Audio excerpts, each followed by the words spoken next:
குரங்குகளும் தொப்பி விற்பவரும். ஒரு காலத்தில் ஒரு சிறிய கிராமத்தில் ஒரு தொப்பி விற்பவர் வாழ்ந்து வந்தான். அவன் அழகான வண்ண வண்ண தொப்பிகளை தயாரித்து விற்பது அவனது தொழில். ஒரு நாள் அவன் ஒரு பெரிய கூடை நிறைய தொப்பிகளுடன் மற்றொரு ஊருக்குச் செல்ல முடிவெடுத்தான். வழியில் அவன் ஒரு பெரிய காடு வழியாக சென்றான். சூரியன் மிகவும் வெப்பமாக இருந்ததால் அவன் சோர்ந்து போனான். அவன் ஒரு பெரிய மரத்தின் அடியில் அமர்ந்து சிறிது நேரம் ஓய்வெடுக்க முடிவு செய்தான். தலையில் இருந்த கூடை நிறைய தொப்பிகளை மரத்தின் அடியில் வைத்துவிட்டு அவன் தூங்கிவிட்டான். சில நேரம் கழித்து அவன் விழித்தான். அவன் கூடை காலியாக இருந்தது. அவன் ஆச்சரியமாக மேலே பார்த்தான். அங்கே மரத்தின் கிளைகளில் நிறைய குரங்குகள் அவனது தொப்பிகளை தலையில் அணிந்து கொண்டிருந்தன. அவன், ஐயோ, இவைகளை நான் எப்படி திரும்பப் பெறுவது என்று யோசித்தான். அவன் குரங்குகளை நோக்கி கத்தினான், அந்த தொப்பிகளைத் தா.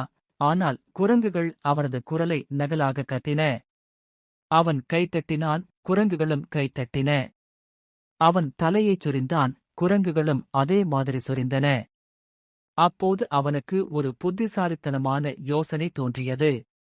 அவன் தன் தலையில் இருந்த தொப்பியை எடுத்து தரையில் போட்டான்.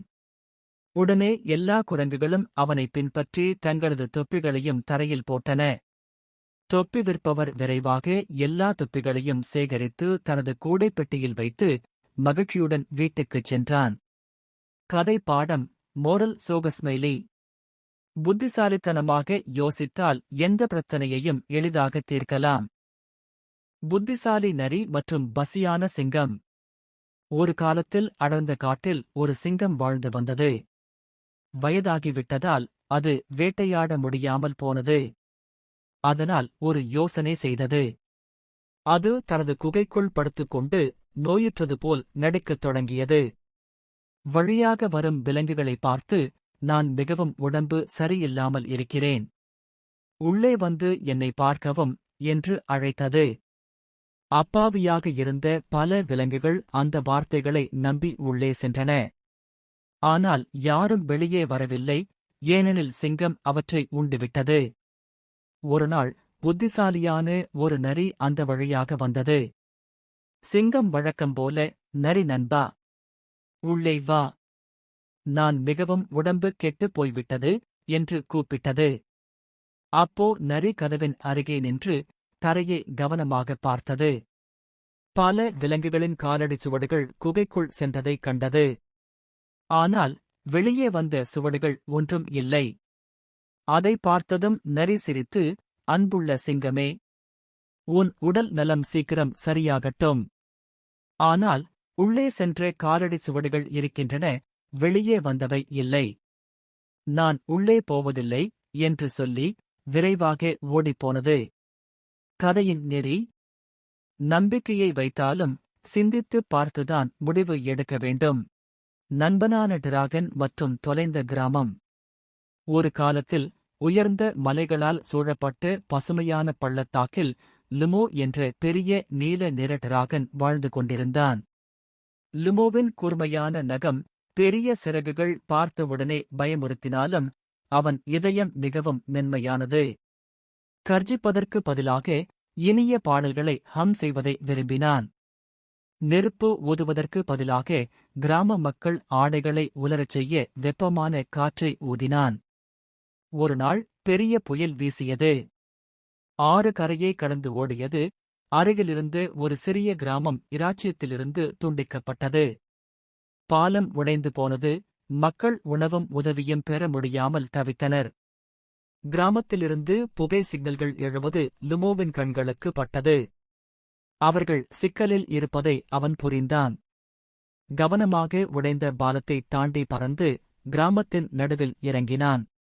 முதலில் மக்கள் பயந்து போனார்கள். அவர்கள் எப்போதும் டிராகன் குறித்த பயமூட்டும் கதைகளையே கேட்டிருந்தனர். ஆனால் லுமோ தலையை மெதுவாக குனிந்து தன் முதுகில் அமர அழைத்தபோது அவன் ஒரு நண்பன் என்பதை அவர்கள் உணர்ந்தனர். நாளுக்கு நாள் லுமோ குழந்தைகளை பாதுகாப்பாக ஆற்றைக் கடந்து பள்ளிக்கு அழைத்துச் சென்றான். சந்தையிலிருந்து உணவு கொண்டு வந்தான். பாலத்தை மீண்டும் கட்டுவதற்காக தனது பெரிய நகங்களால் கற்களை எடுத்துச் சென்றான். இறுதியில் பாலம் கட்டி முடிந்தபோது கிராம மக்கள் ஒரு பெரிய விருந்து வைத்தனர். பிராகன்களை பார்த்தால் பயப்பட வேண்டாம் என்கிறார்கள் என்பதற்கு பதிலாக தங்கள் தைரியமான நீல நண்பனைப் பற்றிப் பாடல்கள் பாடினர். அந்த நாள் முதல் யாரேனும் லுமோ பள்ளத்தாக்கு மேல் பறப்பதை பார்த்தால் அவர்கள் கைகளை அசைத்து நண்பனான டிராகனுக்கு வாழ்த்துகள் என்று ஆரவாரம் செய்தனர். கதையின் நெறி: ஒருவரின் தோற்றத்தை வைத்து அவர்களை மதிப்பிட வேண்டாம். உண்மையான வீரர்களை உருவாக்குவது கருணையே. தெனாலிராமன் கதைகள் தமிழ்.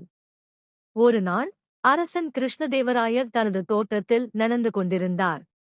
அங்கே ஒரு பெரிய மாமரத்தில் நிறைய பழுத்த மாம்பழங்கள் இருந்தன.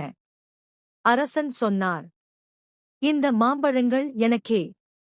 யாரும் இதை சாப்பிடக்கூடாது. ஆனால் ஒவ்வொரு இரவும் சில மாம்பழங்கள் காணாமல் போனது. அரசன் கோபப்பட்டார். அவர் தெனாலிராமனை அழைத்து திருடன் யார் என்று கண்டுபிடிக்கச் சொன்னார். அன்று இரவு தெனாலிராமன் மரம் அருகே காத்திருந்தார். அப்போது குரங்குகள் வந்து மாம்பழங்களை சாப்பிடுவதை அவர் கண்டார். அவர் சிரித்துக்கொண்டு அரசரிடம் சென்று, அரசே, திருடன் மனிதன் இல்லை, குரங்குகள்தான் என்றார். அரசன் அதிர்ச்சி அடைந்தார். அப்படி என்றால் என்ன செய்வது என்றார். தெனாலிராமன் சிரித்து, எளிது, குரங்குகளுக்கு வாழைப்பழம் கொடுப்போம். அவர்கள் வாழைப்பழம் சாப்பிட்டால் மாம்பழத்தை தொட்டுக்கொள்வதில்லை என்றார். அரசன் அதை ஏற்றுக்கொண்டார். அந்த நாளிலிருந்து குரங்குகள் வாழைப்பழம் சாப்பிட்டன. அரசன் மகிழ்ச்சியுடன் மாம்பழம் சாப்பிட்டார். கதை சுருக்கம்: புத்திசாலித்தனமாக சிந்தித்தால் பிரச்சினைகள் எளிதில் தீரும். Cherry Blossom Thenali Raman Story. One day, King Krishnadevaraya was walking in his garden. He saw a beautiful big mango tree with many ripe mangoes. The king said, "These mangoes are only for me. No one should eat them." But the soldiers noticed that every night, some mangoes were missing. The king became angry and called Thenali Raman to find the thief. That night, Raman kept watch near the tree. He saw a group of monkeys eating the mangoes. Raman laughed and went to the king. "Your Majesty, the thieves are not men but monkeys," he said. The king was surprised. "What shall we do now?" he asked. Raman smiled and said, "Simple. We will give them bananas. If they eat bananas, they will not touch your mangoes." The king agreed. From that day, the monkeys happily ate bananas, and the king enjoyed his mangoes. Sparkle's moral: use wisdom and cleverness to solve problems. நரி மற்றும் ஆமை. ஒரு சிறிய காடு. அங்கே ஒரு நரி வாழ்ந்தது. அந்த நரி மிகவும் வேகமாக ஓடும். அதனால் எல்லோரிடமும் பெருமை பேசும். என்னை விட வேகமாக ஓட யாரால முடியாது. ஒரு நாள் காட்டு விலங்குகள் கூடி நரியிடம், "நீ வேகமாக ஓடுகிறாய். ஆனால் நீ ஒருபோதும் ஆமைக்கு எதிராக ஓடி பார்த்தாயா?" என்று கேட்டனர். அதை கேட்டு நரி சிரித்துக் கொண்டது. "ஆமை எனக்கு போட்டியா? நான் 10 தடவைக்கு முன்னாடியே வெற்றி பெறுவேன்" என்றது. போட்டி ஆரம்பித்தது. நரி வேகமாக ஓடி பாதி வழியிலேயே நின்று, ஆமை இன்னும் தூரம்தான், கொஞ்சம் ஓய்வெடுக்கலாம் என்று தூங்கிவிட்டது. ஆனால் மெதுவாக, அமைதியாக ஆமை தனது பாதையில் நின்று விடாமல் முன்னேறிக் கொண்டே சென்றது. சில நேரத்தில் அது இலக்கை அடைந்துவிட். நரி விழித்தபோது ஆமை வெற்றி பெற்றதைக் கண்டு ஆச்சரியப்பட்டு வெட்கப்பட்டது. கர்ப்பம்: மெதுவாக இருந்தாலும் தொடர்ந்து முயன்றால் வெற்றி நிச்சயம். நேர்மையான மரவெட்டிக்காரன். ஒரு காலத்தில் ஒரு நல்ல மனசுடைய மரவெட்டிக்காரன் காட்டின் அருகே வசித்து வந்தான். அவன் தினமும் ஆற்றங்கரையில் சென்று மரங்களை வெட்டி வாழ்க்கை நடத்தினான். ஒரு நாள் அவன் மரத்தை வெட்டி கொண்டிருக்கையில் திடீரென கோடாளி கையிலிருந்து தவறி ஆழ்ந்த ஆற்றுக்குள் விழுந்தது. மரவெட்டிக்காரன் மிகவும் கவலையில் அமர்ந்தான். ஏனெனில் அந்த கோடாளிதான் அவன் வாழ்க்கைக்கு ஆதாரம். அந்த நேரத்தில் ஆற்றிலிருந்து ஒரு தேவதை தோன்றினாள். அவள் ஒரு பொன்னான கோடாளியை காட்டி, இது உன் கோடாளியா என்று கேட்டாள். மரவெட்டிக்காரன் உடனே இல்லை, அது என்னுடையது அல்ல என்று சொன்னான். பிறகு தேவதை ஒரு வெள்ளி கோடாளியை காட்டினாள். மரவெட்டிக்காரன் மீண்டும் இல்லை, அதுவும் என்னுடையது அல்ல என்று சொன்னான். இறுதியாக தேவதை அவனுடைய பழைய இரும்பு கோடாளியை எடுத்து காட்டினாள். மரவெட்டிக்காரன் மகிழ்ச்சியுடன் ஆமாம், அதுதான் என் கோடாளி என்று சொன்னான். தேவதை அவன் நேர்மையை பார்த்து மகிழ்ந்து அவனுக்கு இரும்பு கோடாளி மட்டும் அல்லாமல் பொன் மற்றும் வெள்ளி கோடாளிகளையும் பரிசாக கொடுத்தாள். மரவெட்டிக்காரன் மகிழ்ச்சியுடன் வீடு திரும்பி நேர்மை எப்போதும் பலன் தரும் என்பதை உணர்ந்தான். பாடம்: நேர்மைதான் சிறந்த கொள்கை. ஒரு நாள் கடும் வெயிலில் பசித்த நரி ஓடிக்கொண்டிருந்தது. திடீரென ஒரு தோட்டத்தில் பழுத்த திராட்சை கொத்து கண்ணில் பட்டது. அந்த திராட்சைகள் மிகவும் சுவையாகவும் பளபளப்பாகவும் இருந்தன. நரி தாகத்தாலும் பசித்தாலும் மிகவும் ஆர்வமாகினான். இந்த திராட்சை என் வயிற்றை நிறைக்கலாம் என்று எண்ணினான். அவன் மீண்டும் மீண்டும் குதித்து அந்த திராட்சையை பறிக்க முயன்றான். ஆனால் கொத்து மிக உயரத்தில் தொங்கியது. பலமுறை முயன்றும் அவனுக்கு கிடைக்கவில்லை. கடைசியில் அவன் சோர்ந்து போனான். இவைகள் புளிப்புதான், எனக்கு வேண்டாம் என்று சொல்லிக்கொண்டு அங்கிருந்து சென்றான். பாடம்: அடைய முடியாததை தவறாக கூறி விட்டுவிடக்கூடாது. முயற்சி சாத்தியமில்லை எனில் ஒப்புக்கொள்வது நல்லது. புத்திசாலி முயல். ஒரு காலத்தில் அடர்ந்த காட்டில் ஒரு வலிமையான சிங்கம் வாழ்ந்தது. அது தினமும் விலங்குகளை வேட்டையாடி பயமுறுத்தியது. எல்லா விலங்குகளும் கவலையடைந்தன. அப்போது அவர்கள் ஆலோசித்து, நாம் ஒவ்வொரு நாளும் ஒரு விலங்கையே சிங்கத்திடம் அனுப்புவோம். அப்போ அது எங்களை தொந்தரவு செய்யாது என்று முடிவு செய்தனர். ஒரு நாள் முயலின் பங்கு வந்தது. சிறிய முயல் மெதுவாகவே சிங்கத்திடம் சென்றது.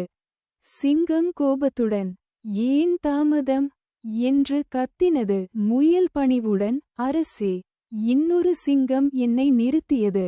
அதுதான் இந்த காட்டின் ராஜா என்று சொன்னது என்றது. சிங்கம் ஆவேசமாக, அவனை என்னிடம் காட்டிவிடு என்றது. முயல் சிங்கத்தை ஒரு ஆழ்ந்த கிணற்றுக்கு கொண்டு சென்றது. அவன் இங்கேதான் இருக்கிறான் என்றது.